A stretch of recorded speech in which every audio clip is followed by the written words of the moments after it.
ভবিষ্যৎ বাংলাদেশ বিনির্মাণে বিএনপির পরিকল্পনা এবং ভোটাধিকার ও গণতন্ত্র বাধাগ্রস্ত করতে ষড়যন্ত্র শুরু হয়েছে, এমন অভিযোগ করেছেন দলের ভারপ্রাপ্ত চেয়ারম্যান তারেক রহমান। তিনি বলেন, আন্দোলনের প্রথম পর্ব শেষ, এখন দ্বিতীয় পর্ব বা গণতন্ত্র প্রতিষ্ঠার সময়। বিএনপির ভারপ্রাপ্ত চেয়ারম্যান বলেন, ফেব্রুয়ারিতে নির্বাচনের মাধ্যমে জনগণই বেছে নেবে কারা দেশ পরিচালনা করবে।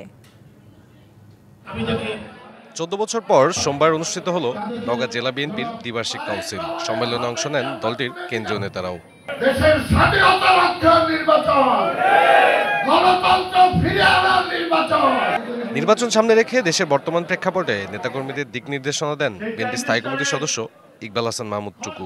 যে দেশের স্বাধীনতার যুদ্ধের বিরোধিতা করেছিলেন, যে দেশের মুক্তিযোদ্ধাকে হত্যা করার জন্য আলবদর ওসমান বাণী বানিয়েছিলেন, আপনারা বড় বড় বক্তব্য দিবেন বিএনপির বিরুদ্ধে, এটা আপনাদের পক্ষে বলা ঠিক না। সম্মেলনে লন্ডন থেকে ভার্চুয়ালি যুক্ত হন দলের ভারপ্রাপ্ত চেয়ারম্যান তারেক রহমান। বলেন, নানা ষড়যন্ত্রের মধ্যে আগামী নির্বাচন হবে সবচেয়ে কঠিন। শিয়া বাটার ও ভিটামিন ই সমৃদ্ধ লিলি হালাল বিউটি সোপ, তারুণ্যময় উজ্জ্বল ত্বকের জন্য।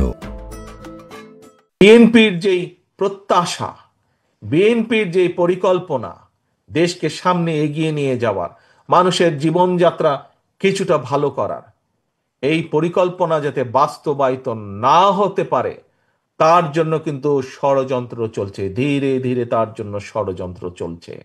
তারেক রহমান বলেন, আগামীর বাংলাদেশে জনগণের প্রত্যাশা পূরণের অভিজ্ঞতা রয়েছে বিএনপির। যেই দাবি আমরা করে আসছিলাম গত এক যুগেরও বেশি সময় ধরে, কি ছিল সেই দাবি?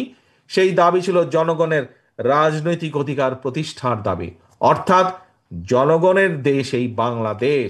কাজে এই দেশের মালিক এই দেশের 20 কোটি জনগণ। এই দেশের 20 কোটি জনগণের অধিকাংশ জনগণ যেভাবে মনে করবে দেশ সেভাবেই পরিচালিত হবে। দলের ভাবমূর্তি নষ্ট হয় এমন কাজ না করতে এবং অনুপ্রবেশকারীদের বিষয়ে নেতাকর্মীদের সতর্কবার্তা দেন তারেক রহমান। ইনশাআল্লাহ আমরা ঐক্যবদ্ধ থাকতে পারবো। সাব্বির রোজ, ডিবিসি নিউজ, ঢাকা।